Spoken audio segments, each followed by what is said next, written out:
axle video. I'm not planning on doing like a whole video on this, but for those of you that are just following along and want to see the progress, I wanted to show you what we're doing before I get too far into it. I've dug into it pretty far already. As you can see, I pulled off the lockout hubs and tore everything off the front. We dropped the front differential there. It's held up by jack stands in the middle, and I'm going to be tearing everything down and cleaning it and then painting it.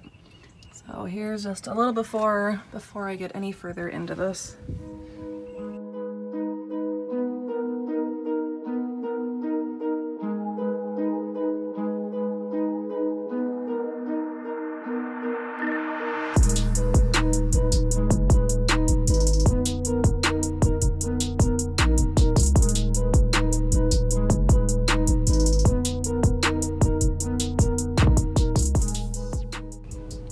Here's where I'm at so far. I pulled all that I could off that frame and cleaned and painted. I have the spring bracket drying right now, and I'll throw it back on.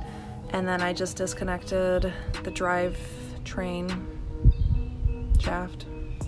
I just disconnected the axle, so I'm going to pull it out so I can clean it in the sunshine and have more space and not fumigate myself under the truck using brake clean and paint. I've been using my grinder with the wire wheel to clean this up really well, and then brake cleaning it, and then using a satin black Rust-Oleum, which I really like because I think it looks like a powder coat. It's $5 a can, and doing touch-ups will be really easy. This is actually Chris's tip to use Rust-Oleum to clean it. It looks really good.